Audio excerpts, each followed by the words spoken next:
Sejam todos muito bem-vindos a mais um episódio aqui do nosso podcast. O podcast, você já sabe o nome, é o Preto Pod. E aonde é que o Preto Pod? Aqui no Espaço Cultural Cumpa Quinteiro. E hoje nós temos uma entrevistadora, uma entrevista que a gente vai fazer aqui excelente com a nossa professora. Quem é a professora, Deide? Olá, Apresenta pra gente. Gente boa do Punta Quinteiro. Saudades, né, de realizar um podcast e retornando essa edição com essa mulher maravilhosa. E nós tivemos a grata surpresa de receber essa pessoa que agora é Punta Quinteira, como ela falou, Punta Quinteira, professora Viviane Conceição Antunes. Bom dia para todo mundo, estou muito feliz de estar aqui. Eles é que são muito especiais, então a gente está sempre nessa troca. A gente não fez muito a apresentação da professora, né? Mas a professora Viviane, ela é doutora, é professora da Universidade Federal Rural do Polo de Nova Iguaçu. Não, se é para falar tudo, eu falo. Como eu sei. Ela Ela é doutora, ela é pós-doutora, isso. ela está nos dando aula no curso de espanhol, referências, e ela também é minha amiga de profissão, é psicóloga, né? É isso. E no mais, ela vai... Sim, mas agora, como a gente não fez a apresentação da nossa entrevistada, né? Então agora sim a gente pode, de fato, começar a dividir com quem está nos assistindo um pouco mais a vida da nossa professora, nossa amiga, Viviane Antunes. Quem é Viviane Antunes? Fique à vontade. Pergunta difícil. Eu já sei que é uma professora, eu já sei que é mulher lida, eu já sei quem é. Fique à vontade. Então, eu acho que é isso. Já vou falando logo do Punta. É por isso que é muito bom estar aqui no Punta, né? Porque aqui eu sou a Vivi. Eu gosto de ser Vivi. Que tá junto, que tá trabalhando junto, que tá lutando, que tá acompanhando, né? Eu gosto muito de viver de uma maneira intensa. Não necessariamente como algumas pessoas entendem intensa, mas intensa no sentido de estar sempre movimentando, estar sempre fazendo um trabalho novo, estar sempre encontrando os amigos. Eu acho que isso é fundamental para mim. Então, quando eu penso quem é Viviane, eu penso nessa pessoa que procura conexões e que procura ter conexões verdadeiras. Eu acho que os encontros que a gente tem aqui são encontros ancestrais, né? Na verdade, são reencontros. E é um pouco isso. Assim. Então, o mar é meu ponto de partida de chegada. Amo, fico muito feliz por ter sido agraciada, por ter sido mãe 2 vezes. Eu sou mãe de João Pedro, mãe da Cecília. Deixa eu te perguntar. Então, sou apaixonada por eles estão me esperando. Sou muito feliz de ter a família que eu tenho, muito feliz de ter nascido no ventre de Dionísia Conceição Antunes e de Luiz Carlos Antunes. São os amores da minha vida, assim. E você, nascida e criada onde? Então, eu nasci em Cascadura, mas aí eu vim para Nilópolis com 3 anos. E aí, sou neapolitana, raiz. Você conhecia Queimados? Não conhecia Queimados. A primeira vez que eu vim a Queimados foi quando eu comecei a participar. Quem come com os alunos? Com os alunos. Foi uma conexão não parecia que já tinha Queimados. Não conhecia Queimados. Eu conheço muito Nova Iguaçu, já trabalhei, né, em Alemo, Bangu, conheço Mesquita, Queimados eu estou conhecendo agora, com vocês e tudo. Eu tô quase uma Não filha. precisa nem perguntar, né? Metropolitana é o quê? Beija-flor? Total. Desfila, eu sou da torcida Beija-Mengo.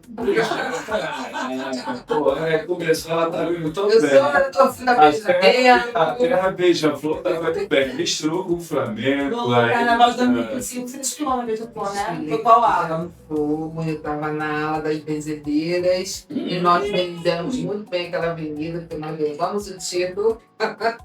Tenho muito orgulho da minha escola. E é isso. Do meu time também, acho. É, E esse ano você desfilou numa escola de inclusão? Esse ano eu desfilei na Unidos da Inclusão. Foi maravilhoso o trabalho deles, né? E aí o que é interessante é que várias pessoas, representantes de várias escolas de samba, estavam envolvidos, né? E alguns da percussão, outros né, esse trabalho que tem dos ritmistas, dos passistas. E foi muito bom ver os psicólogos, os professores, os pais, né? PCDs, a diversidade realmente sendo protagonista no samba. Isso foi um diferencial na minha vida. Eu gostei muito de participar. Ano que vem estou aí de novo, com a Elda, com a Kátia, com a Jane. Foi muito bom. Renato participou. vamos falar um pouquinho sobre a sua formação. Sua formação base, aonde, em que você é formada, o que você fez em termos de graduação, o que você fez de mestrado, de doutorado e, né, pós-doutora, né, que é isso? Diz pra gente. Eu fiz, primeiro assim, no ensino médio, eu fiz secretariado, porque eu gostava de inglês e eu achava que eu ia ser secretária de. Mas aí no pré-vestibular eu me apaixonei por um marinheiro. O marinheiro não sabia inglês, sabia espanhol. E aí o que eu tive que fazer? Tive que acompanhar as aulas de espanhol. Né? Porque inglês eu já tinha uma noção e tal. E aí eu comecei a acompanhar as aulas de espanhol, me apaixonei por ele e me apaixonei pelo espanhol. Então, quando eu chego ao UFRJ, o espanhol para mim era, né, algo muito relevante. E eu acabei fazendo um pouco de literaturas e aí puxando as disciplinas de espanhol. Assim que eu terminei literaturas, em 96, eu puxei as disciplinas de espanhol e concluí. Depois eu fiz pós-graduação na UFRJ em espanhol, um aperfeiçoamento que teve.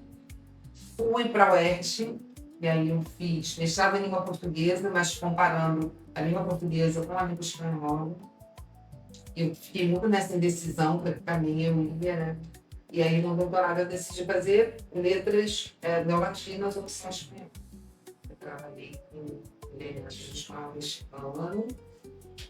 E aí, e nesse processo, né, eu fui professora do Estado, fui professora do Centro de Ensino de Idiomas, fui professora da Mar Filho, tive essa trajetória. E quando chega em 2006, eu faço um concurso para Pedro II. E isso foi um divisor de águas na minha vida. Pedro II é uma escola que eu tenho muito orgulho de dizer. Pedro II da onde? Pedro II de Viameno. Eu tive muito de trabalhar lá. As outras escolas também, eu acho que a cada espaço que você vai adentrando é uma porta também para o próximo lugar. Você vai se construindo assim. E aí, no Pedro II, eu vivenciei coisas muito importantes de valorização do professor na instituição.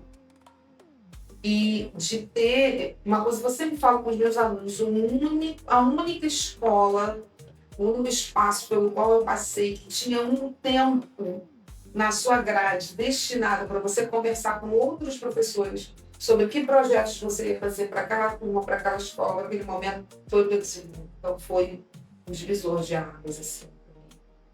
E aí eu já entro no Pedro II, eu já estava começando o doutorado, porque a Cecília nasceu em 2005 e a Cecília era muito quietinha. O João Pedro, um amorzinho, gostava de ficar perto da Tem Islândia. 2 filhos. Tenho 2 filhos. João Pedro agora tem 24 anos, né? A Cecília tem 21. E a Cecília é muito quietinha, João Pedro muito quietinho, não. Então vou fazer agora o projeto de doutorado, porque senão. A Cecília não faz nada. Não conseguia ficar naquela cama sem fazer nada. Fiz o projeto, entrei. E aí já era professora do Pedro II. E aí eu termino o doutorado, faço para rural. um concurso difícil, né? Concurso universitário. Então você é muito inteligente. Eu gosto muito de estudar. Eu acho que a gente. As inteligências são múltiplas, né? São variadas. Eu acho que cada um tem também, de acordo com a maneira como se construiu, você vai adquirindo e vai buscando conhecimento. Mas eu gosto de ser professora, eu amo ser professora, eu amo de assunto, mas eu gosto de estudar. Sempre teve facilidade, digamos assim, era aquela criança que tinha facilidade, como é que é isso? Então, na pré-escola, numa escolinha lá numa cidade chamada Turma da Mônica, que ainda existe mais, alguns professores, professora Márcia, muitos professores, professora Márcia, Sueli, Jorge, e a professora Márcia sempre falava, nossa, essa menina é muito inteligente, ela é muito, vocês têm que investir muito nessa menina.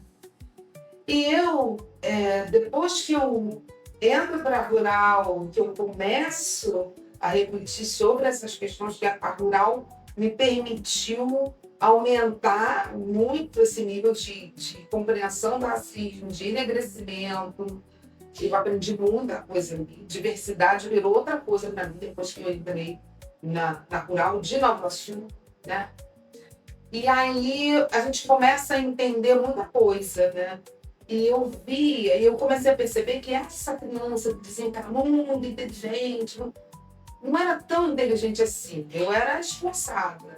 Mas a questão toda era uma criança negra tirar notas parecidas. Você é muito inteligente, era isso que eu ia perguntar. Como é que era ser uma criança negra, uma menina negra inteligente? Então, assim, poxa, mas como que essa menina tirou essa nota? Tinha uma estranheza. Né? Tinha estranheza. Então, e aí quando a gente começa a fazer esses estudos, entender o que é racismo, entender como nós somos assujeitados, né, a essa questão, eu observo que não era porque eu era muito inteligente, era porque eu era uma criança negra, cujas notas chegavam perto da menina que era branca e que tinha a maior nota da escola. Então, quando os meus amigos falam da festa junina, por exemplo, falam assim, eu não participei da festa junina, ou eu participei da festa junina, mas eu sempre ficava de lado no casamento, né? Eu nunca era protagonista no casamento, e eu fui protagonista no casamento. Eu fui a sogra, né? Porque eu chegava com o meu neto no colo dizendo que aquele casamento não podia acontecer. Aqui uma criança negra, Sim, né? Na década de 80, sim, era uma... Mas por que isso? Porque a professora mandava os coleguinhas decorarem, que eu não estava na peça. E aí a professora pedia para os coleguinhas decorarem. E aí ela falava assim, fulano! Aí o coleguinha não sabia dizer. Aí eu falava, coleguinha, é isso, isso, isso, isso.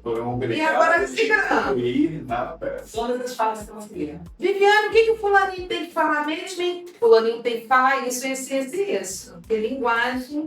Eu sempre gostei de linguagem e isso eu fui sempre muito comunicativa, talvez na época de pré-escola nem tanto, mas assim, eu tinha as minhas amizades e tal, então eu ganhei, na verdade, eu não ganhei esse lugar, eu conquistei esse lugar, Sim.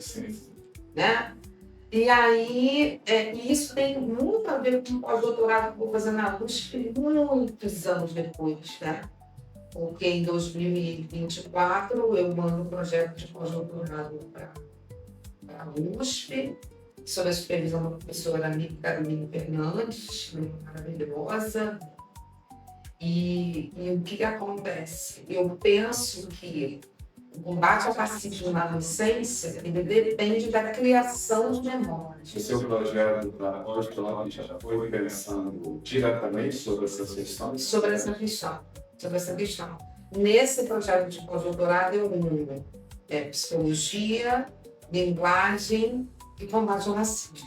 Você também é formado em psicologia. Eu De onde veio essa Houve o quê? Não. Uma tentativa de resolver esses problemas internos? Para ser psicologia? Ou era uma coisa mesmo que já tinha em mente? Mas é isso. Eu lembro muito quando ele faz psicologia, porque está sempre olhando no espelho. Engraçado, gente. Eu sou muito movida a situações. E eu tive uma conversa com meu filho quando eu estava. Em 2019, eu tive uma conversa com meu filho.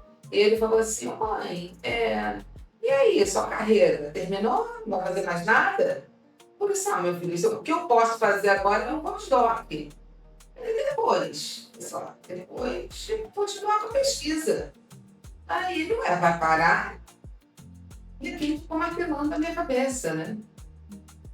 E aí, depois dessa conversa, talvez ele se arrependa, porque ele fala que eu trabalho muito. Depois dessa conversa, eu fiquei me olhando assim, se fosse agora, né? Também tinha saído, eu saí de 2011, eu me separei e tal. Depois eu vi que tudo aquilo se acomodou, que todo mundo se reorganizou. E eu fiquei pensando, poxa, minha vida tá meio parada, assim. Fazendo mil coisas e achando que a vida estava parada. E aí veio João Pedro com essa história, eu falei, saí, então tá, então vou fazer uma outra graduação, porque aí eu vou conhecer gente, vou inteirar mais das coisas e tal, e depois dessa graduação eu vou fazer o pós-doc. E aí eu pensei em fazer psicologia, estava numa conversa com um amigo meu, Vinícius Cavalcante, e aí a gente pensou, puxa, vamos fazer uma coisa diferente e tal, e a gente decidiu fazer psicologia. E aí eu termino a psicologia no final de 2024, mas em junho de 2024 eu tinha mandado meu projeto para a professora Mili, que também não para nunca. E eu comecei a conversar com ela a respeito disso, e ela começou, olha, já que você quer me mandar um projeto da pós-doc, você tem 8 dias para mandar. E aí eu tive que me virar em 8 dias. E mandei o projeto e deu tudo certo. E aí, conectando essa questão do projeto com essa criança negra, né, que conquistou esse lugar aí na festa junina, por conta dessa memória, né, dessa memória, linguagem e dessa, talvez, de uma necessidade de ser vista, porque várias crianças negras fazem muitas coisas na escola por conta disso. Como elas são invisibilizadas, então Você tem esse processo. Essa invisibilidade da criança negra na escola, o quê? Ao professor desatento, ou a estrutura da educação, da escola que não, a grade curricular, não, o que você acha? Eu acho que de tudo um pouco. Eu acho que a escola não é um globo de vidro isolado do mundo. Por isso, no contexto do Lepa e do Gonçalo Lago, a escola não está alheia, a escola é um dos núcleos dessa sociedade, né? E se a sociedade é misógina, é racista, reproduz isso. E a gente tem que ter muito cuidado com isso, porque a escola é um lugar para a gente despensar esse sistema. A escola é um lugar para que a equidade se fortaleça, para que isso reverbere, né? Um dos lugares. A implementação da Lei 10.639, você acredita que ela vai conseguir diminuir, acabar ou favorecer todas essas questões que você está pensando para gente? Eu acho que a gente tem muita coisa para fazer ainda, mas eu acho que a 10.639, que é o resultado de muitas políticas do mundo negro, fundamentais para a gente pensar um processo de descolonizar mentes, de rever currículo, de rever corpo, né? Eu penso muito na língua de Gomes quando eu falo disso, lembro muito dos trabalhos da Beatriz Nascimento, né? A gente é um corpo território e a gente traz todas essas questões do nosso corpo território quando a gente adentra qualquer lugar. E a gente precisa fazer com que esse despensar, com que esse revisitar e essa reinterpretação dessa subjetividade negra, lembrando do tratado da Cidinha Batista, com que isso realmente faça parte da formação dos professores, faça parte da relação entre a escola e a comunidade, faça parte da nossa família, que a gente possa discutir isso em casa, que a gente possa pensar isso, que a gente possa entender esses códigos, né? E aí, pensando nessa questão da memória e voltando para essa criança negra que eu fui, né? E que tinha um pai que dizia: você não pode ser boa, não, senão você não vai conseguir. Isso é melhor. Meu pai tinha um código, minha mãe, né? Que é o código da família dele, né? Então, você precisa ser muito boa, boa não vai dar conta. Né? Fica num patamar de igualdade. E aí a gente vê também como que esse processo atinge, né, a nossa família, o cotidiano. Meu pai faleceu, ele tinha Parkinson, e ele falava todos os dias para mim: minha filha, cadê minha carteira? Pai, sua carteira está ali na ponta. Um homem negro não pode andar sem a sua carteira. E meu pai viveu 64. Camisa, né? Meu pai viveu 64. Então ele sabia muito bem o que ia acontecer com um homem negro sem documento na rua. E 64 para hoje é muito diferente. Não, né? A gente está vivendo outras formas de racismo. A gente está em outro período histórico, obviamente, né? Com todas as vicissitudes desse período e dessa questão da tecnologia e dessa questão da hipersexualização. Quando a gente acha que isso está diminuindo, né? Está aumentando, situações de feminicídio, a gente está vendo isso todos os dias, né?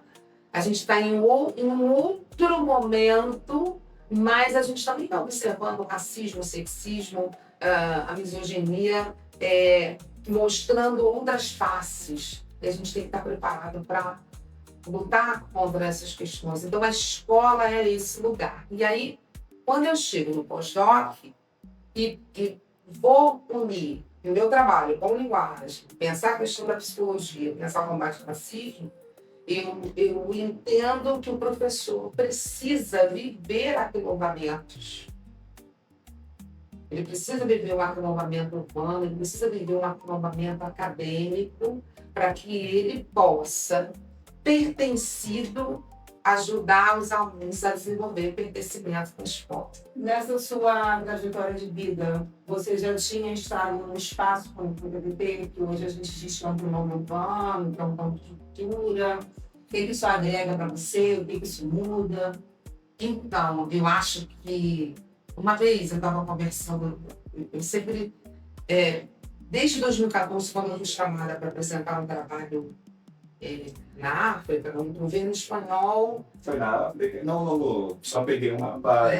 Eu vou né? voltar, beleza. Então, em 2014, o governo espanhol escolheu alguns currículos, chamou alguns professores de lugares diferentes, né, para apresentar um trabalho em Abidjan sobre como desenvolver o trabalho com o espanhol nos seus países. Eu fui lá falar de como eu desenvolvi esse trabalho com o espanhol no Brasil, né?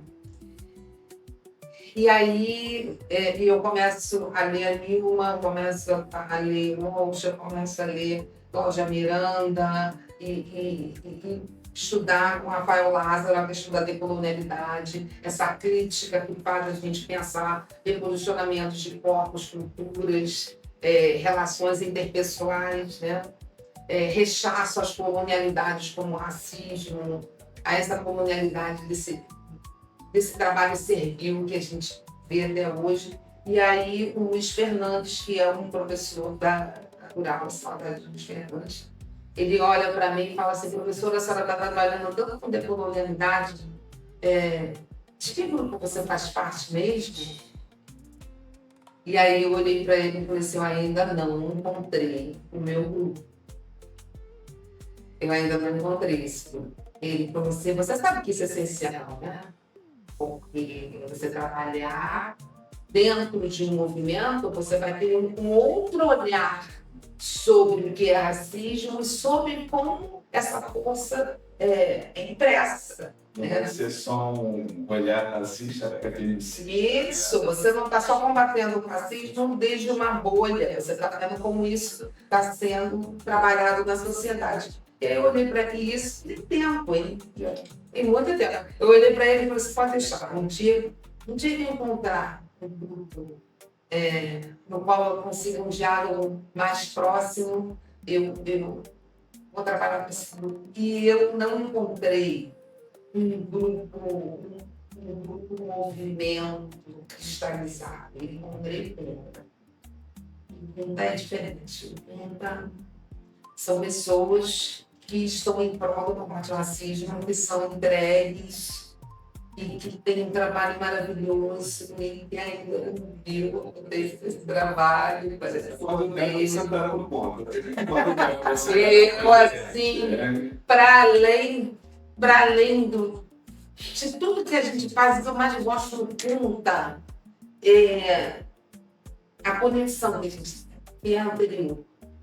É uma conexão que a gente pensa de liberdade interna, de diálogo interno, que a gente consegue reverberar. A equidade acontece assim dentro primeiro, para depois a gente mudar. A gente é suspeito de falar ou para fazer uma convocação para algumas pessoas que irem fazer parte do PPT. A você, que faz parte do PPT, mas tem um olhar bem mais além do nosso, no sentido de poder transitar dentro do que estão pensando os intelectuais que versam sobre a temática racial e nós do movimento negro direto que está aqui na ponta. Você está intermediando, vai lá em cima, vem aqui. Como é que fica esse elevador contigo? Então, hoje quando eu boto os pés na rural, quando eu subo aquela rampa, eu sei exatamente o que eu estou fazendo ali dentro. E eu só posso saber exatamente o que eu estou fazendo ali dentro porque vocês do movimento ensinaram isso pra gente.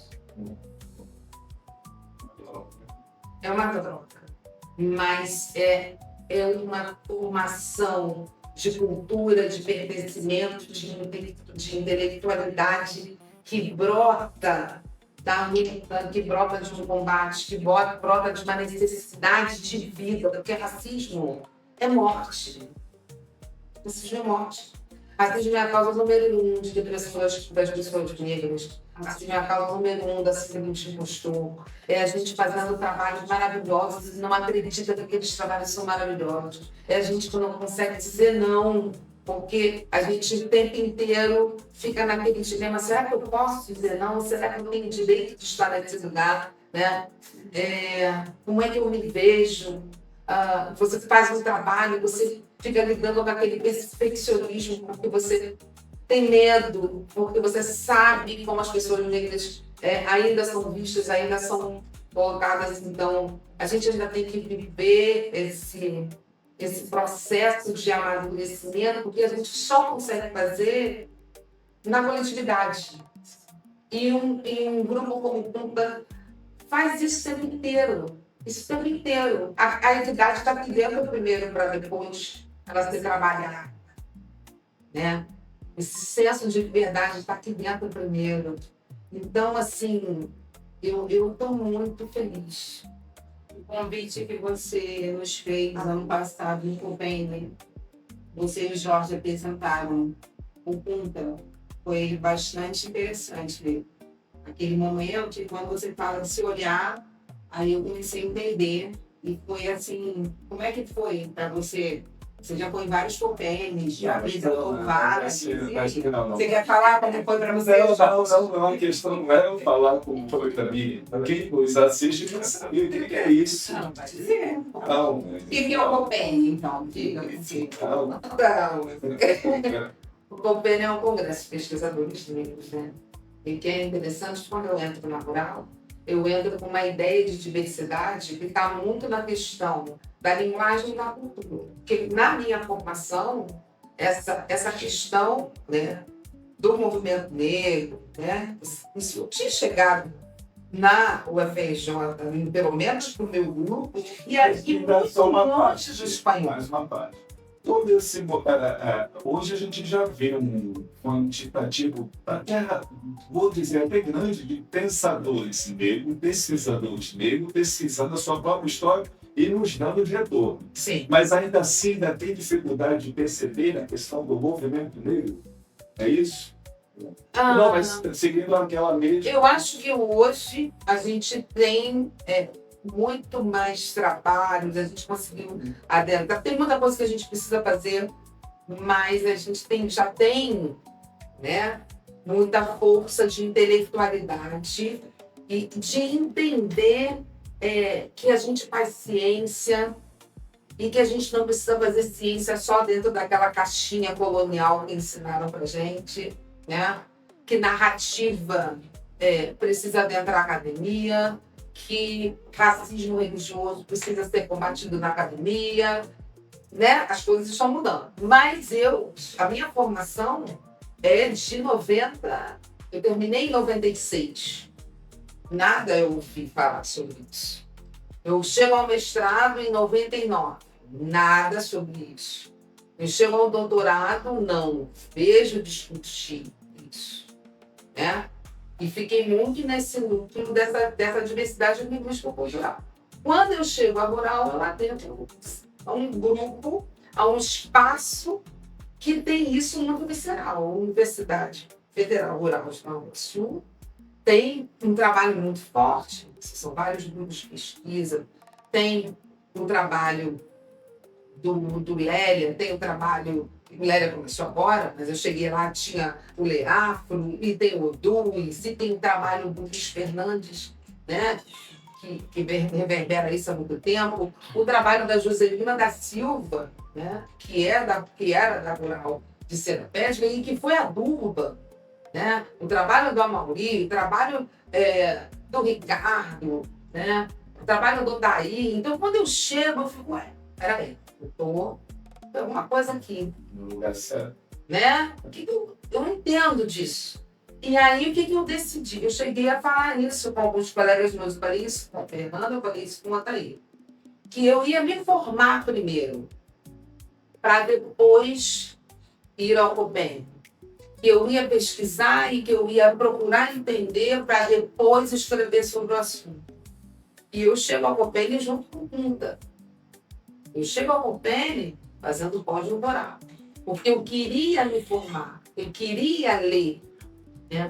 Eu queria, conversava muito isso com os meus alunos, com o Thiago, com a Tainá, com os meus filhos, mas eu precisava ler, precisava entender, né? O que você fala de ler e precisar entender é uma literatura que fala sobre a cultura negra ou entender a questão sua muito mais interna sobre você se perceber enquanto o teu papel nesse processo de negritude num país racista igual o nosso? Eu acho que as duas coisas. Eu precisava me munir dessa intelectualidade e para me entender, e aí quando a gente chega, por exemplo, quando a gente chega no livro da Neuza Santos, por exemplo, né?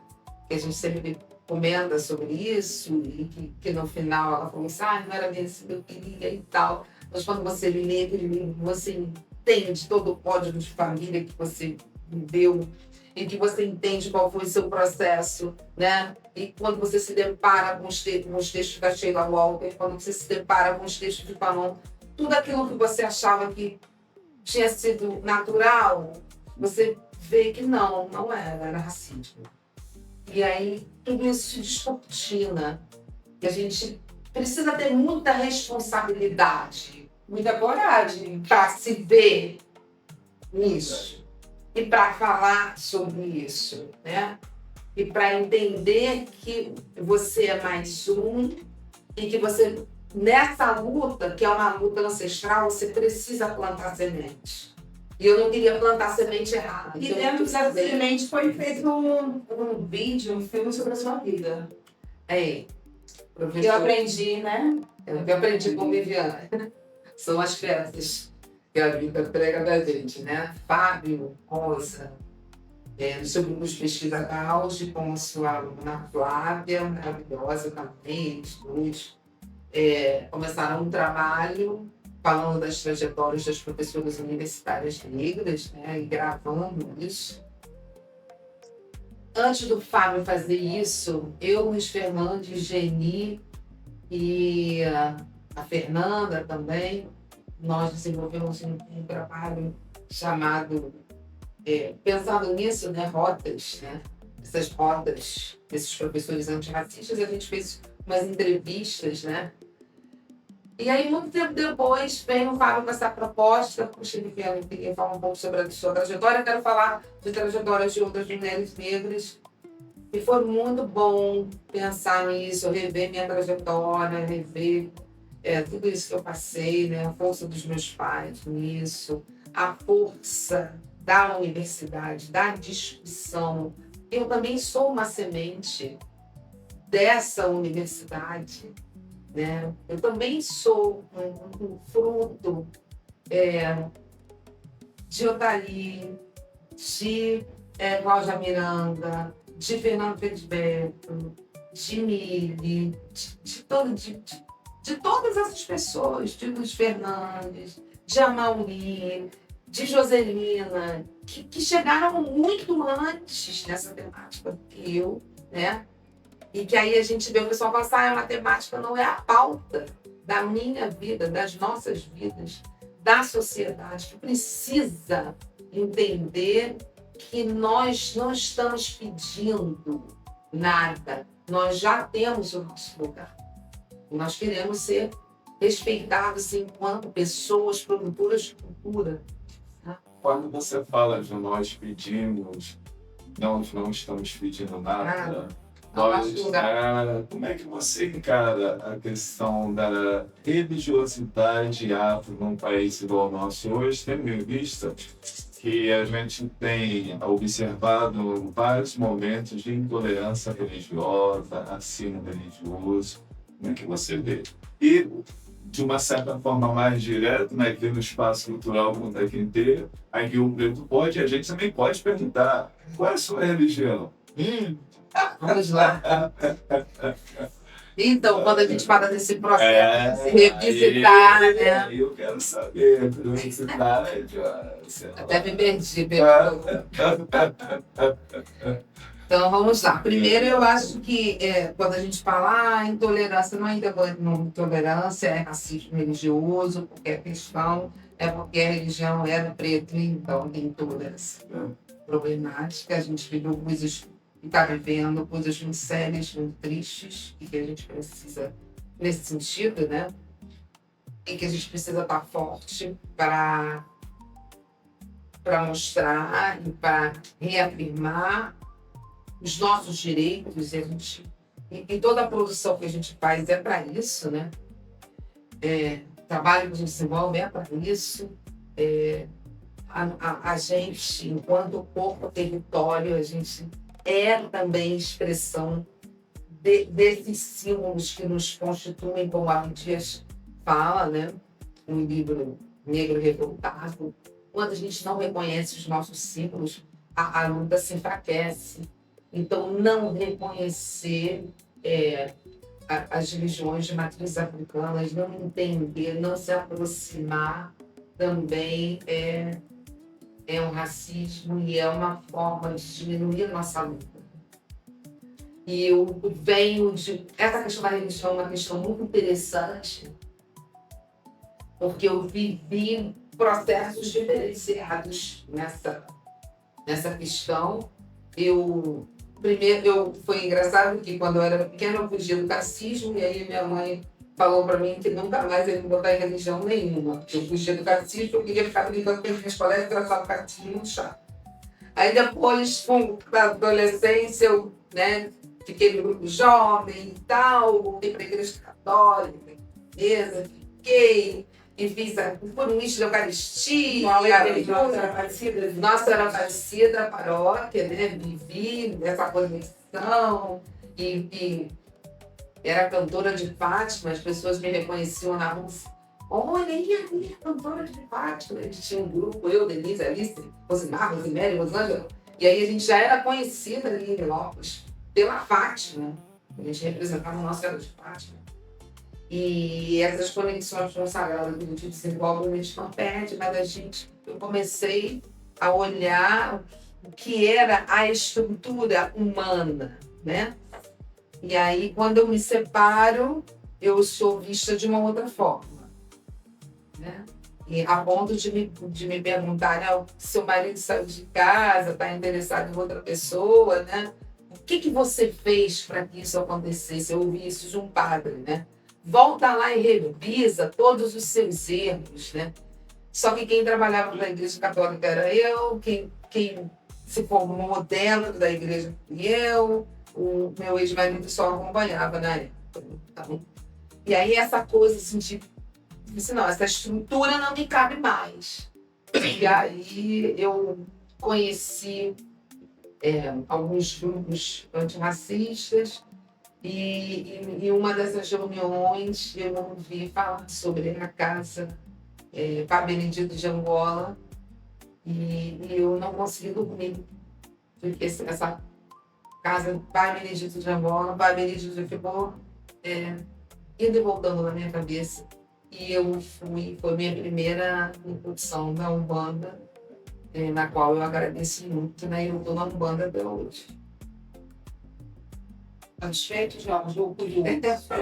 Curiosidade, a gente não pode perder a oportunidade, né? É. Porque a religião de matriz africana, tendo em vista até o mapeamento que nós desenvolvemos, estamos desenvolvendo pelo mundo PP, a gente vê que tem um monte de falas de forma desprestigiosa, no sentido de que frequentadores da religião de matriz africana não têm vida definida, né? Não tem essa coisa profissionalmente e assim não. Então, quando a gente vê uma intelectual com esse potencial todo se dizendo ser das religiões de matriz africana umbandista, isso é o quê? Um exemplo de uma demonstração de uma sociedade que a gente tem tão racista ao ponto que a gente tem que perceber.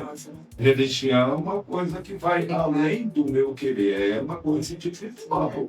O que eu tenho que ter pelo outro é um respeito. Sim. E aqui no Ponto AQP é um espaço cultural que a gente trabalha muito bem essa questão, porque a gente trabalha desde a religião de matriz africana até os neopentecostais. Nós temos isso tudo dentro dos membros do Ponto AQP. E nós não temos dificuldade dessa convivência. Sim. Nós não temos. E aí hoje eu frequento um SEJA, lá na Travessa Gomes, esqueci, 78. Andando E eu até o gosto endereço, muito só de lá. fazendo, como é que eles falam, deixando o barracão. E sou muito acolhida lá no SES, no MEI, então eu sou muito feliz. Estou muito mais feliz. Tem uma questão também de andança. Foi um outro vídeo que os alunos fizeram. Que você tem uma trajetória realmente muito amor. Nós tivemos a oportunidade de conhecer o grupo Nélia, né? Grupo de pesquisa, seus alunos, professores, que já são mestres, alunos doutorandos.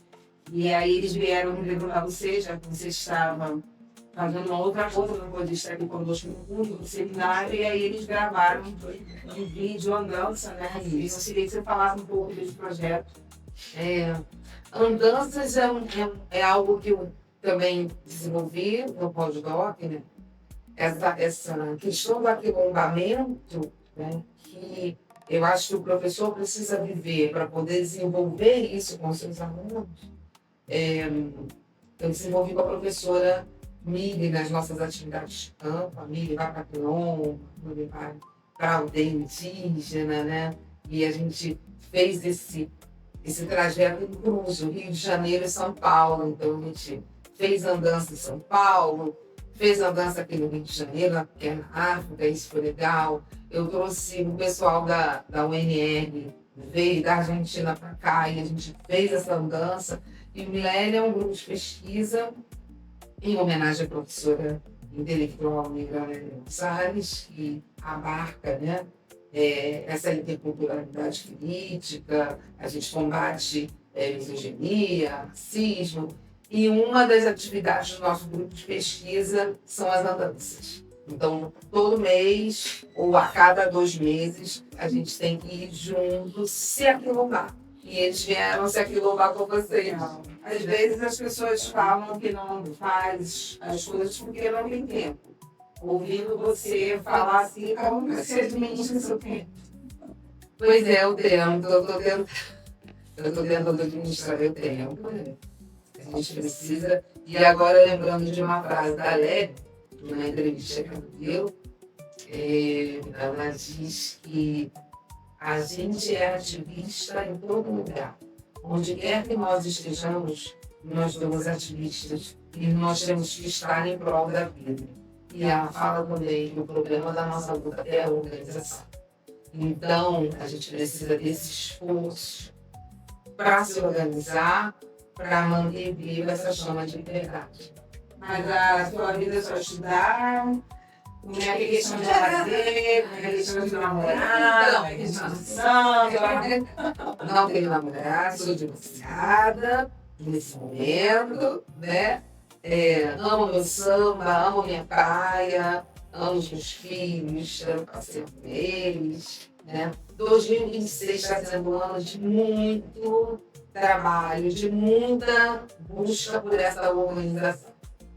Mas de vez em quando eu dou uma choradinha, eu samba, né?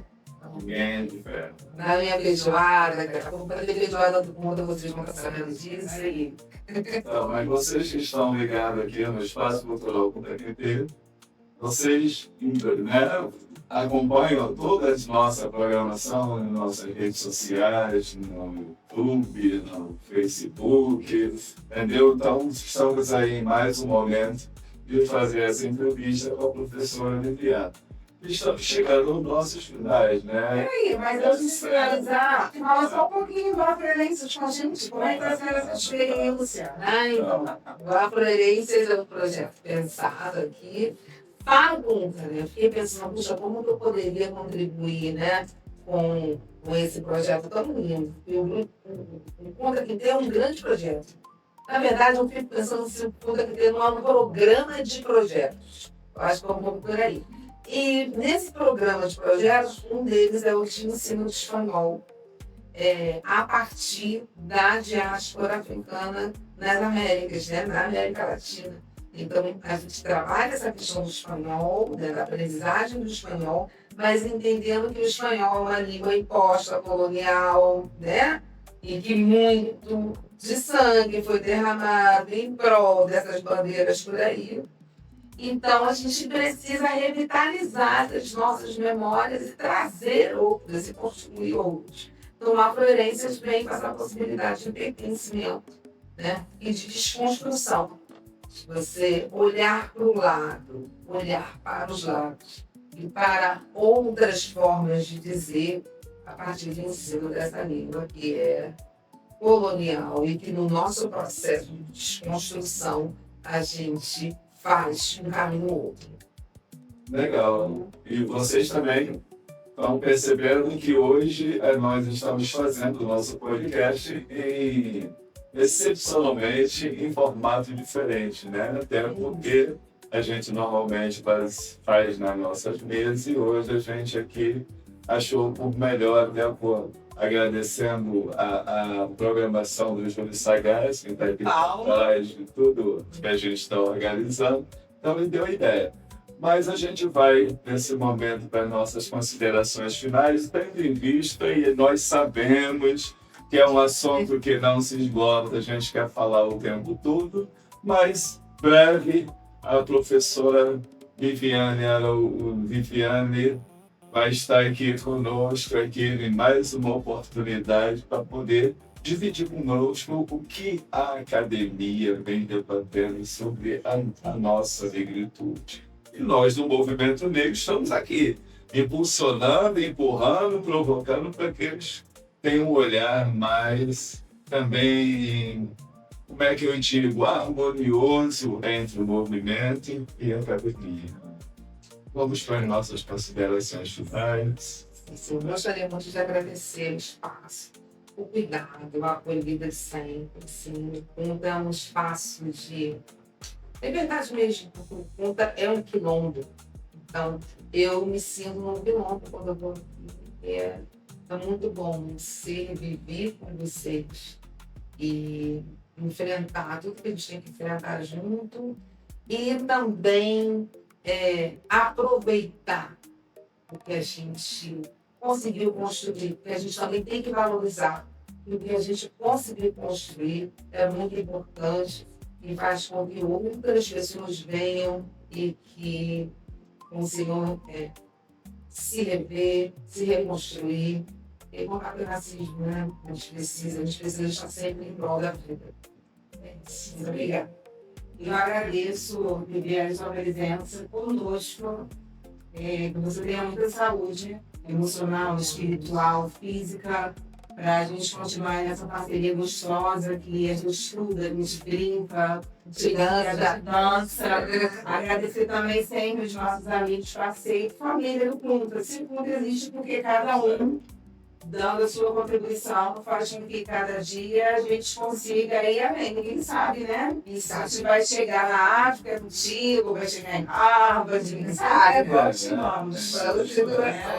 Vamos, né? Lembrando sempre que preto Pode. Então, se o preto pode, aqui no Espaço Cultural Punta atender, nós podemos. Então, se você quiser fazer parte também da nossa família, é só nos procurar. Um grande abraço e até a próxima edição. Bem